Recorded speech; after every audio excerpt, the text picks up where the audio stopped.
চলে আসলাম নতুন একটা ভিডিও নিয়ে।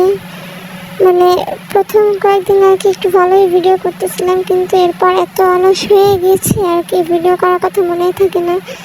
তাই মানে প্রতিদিন একটু একটু করে ক্লিপ নিয়ে তারপর আর কি সেগুলো দিয়ে লং ভিডিও বানাই আর কি। তো যাই হোক, কী অবস্থা সবার? এই তো আমি আজকে রান্নাবান্না দিয়ে আর কি শুরু করলাম প্রথমে ভিডিওটা।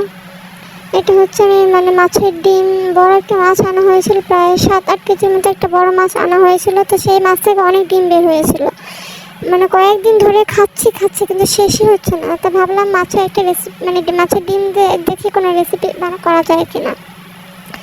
তারপরে এই তো করতে চেয়েছিলাম ঠিকই একরকম, কিন্তু অতটাও মজা হয়েছিল ঠিকই, কিন্তু আমি মানে পরিপূর্ণভাবে যেরকম করতে চাইছিলাম আর কি ওরকম আর কি হয় নাই। তো কী আর করার, যেরকম হয়েছে সেরকমই খেতে হয়েছে, কিন্তু এমনি মোটামুটি মজাই হয়েছিল।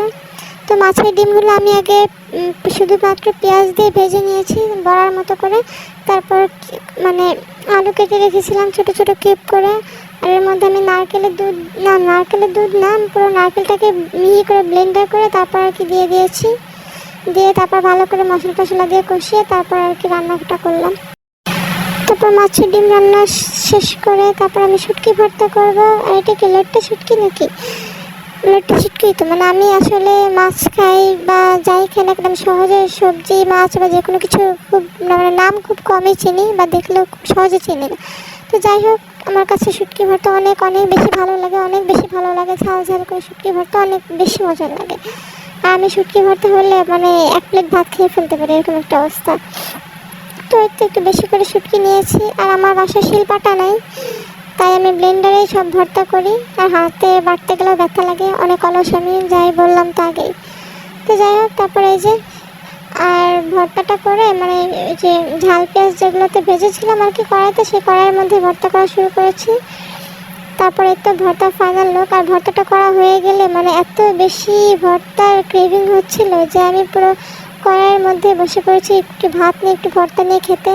মানুষকে দেখেছি শিলপাটায় ভর্তা মেখে তারপর শিলপাটায় খায়, আর আমি দেখেন নিউ ট্রেন্ড, আমি কড়াইতে খাচ্ছি। তারপরে তো খাওয়া দাওয়া শেষ করে বিকালে বাহিরে বের হয়েছিলাম। তো এই যে বাহিরে গিয়ে একটু ভিডিও করলাম। আর এটা কোন জায়গা কেউ যদি চিনে থাকেন তাহলে অবশ্যই জানাবেন। এটা কিন্তু মানে খুলনার কোন জায়গা সেটা কেউ জানলে অবশ্যই বলবেন। তারপরে এই যে বাসায় চলে যাচ্ছি, এখন সন্ধ্যা হয়ে গেছে, বাসায় চলে যাচ্ছি। একটা পার্সেলও নিয়ে নিয়েছি, আর একটা বিছানার চাদর আর কি আমি মানে বাসার জন্য নিয়েছিলাম, সেটাও আর কি আমার হাতে রয়েছে। তারপরে এই তো যাচ্ছি বাসায় যেতেই আছি।